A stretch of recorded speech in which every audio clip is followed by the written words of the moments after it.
Hey brother, Stuart Matola, men's relationship coach here. Hope you're having a great day. And in this video, I'm going to talk to you about the deeper causes, the root causes of a sexless marriage.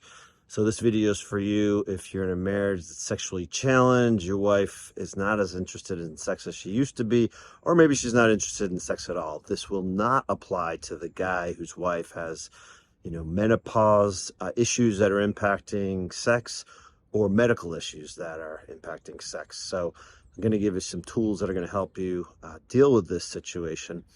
And up front, so I want to mention the 3 R's. Okay. A lot of guys don't want to even approach this depth. And I know I was married for 20 years. And for me, it was just as simple as just like, open up to me, baby. Open up to me. I wasn't so crude that I said, open your legs, but it was open up to me, open your heart. Because I knew that her heart was connected to her vagina. She was not going to be open sexually if she wasn't open emotionally. Now, if you had told me these 3 R's, I might have been like, oh, God, shit. That's like a lot to deal with, and I don't know how we're going to do that. And we've been to therapy a few times, but I think with laser-like precision, I would have gone after that directly and actually guided the therapist and spoke to these things. So the 3 R's simply are resentment, reclusion, and then the last is repair.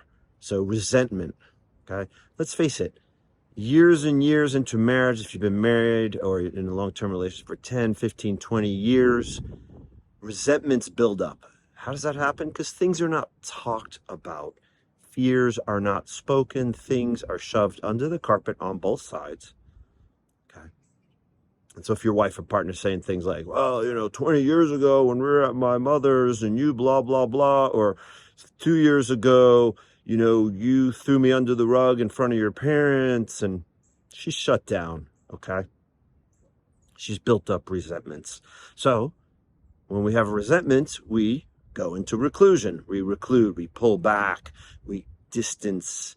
It's a way of protecting ourselves and staying safe. So you can have some compassion for her, even though at the same time, you may be having resentments yourself. Resentments at her resentment. Why can't you just let that stuff go? It happened years ago. Okay.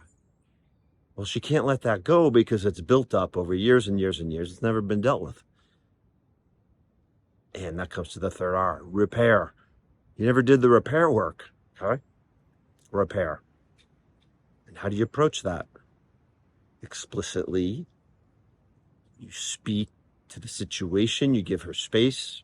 Maybe you do this with a coach or therapist, but you open the space to say, hey, if I knew then what I know now, I would have done that differently. And you own your stuff. And it's not you just as a dude, just submitting to her. And you don't want to be inauthentic too, because she'll see that. If you're just like apologizing because you want to get sex. Women have a radar, dude. They can sense that stuff.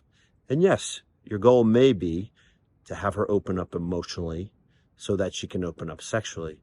But know that that's a process, and often repair needs to happen for those resentments to subside. And there is a place too where you do the repair, but the resentments are still being held on to. She's more attached to being closed than she is to opening up. And that's some work that she needs to do on her own with a coach or therapist. And you can be an ally with her in that as well. So deeper work, if you want to go to the deeper causes of why sex is not happening in your marriage or long-term relationship. And, on your side, brother, there's guidance that could be helpful for you, and that's for you to decide after watching this video. And if you would like to explore deeper guidance on how to work with the deeper causes of a sexless marriage or relationship, please check out links to my work below. Thanks so much for watching this, and have a kick-ass day, brother. Bye.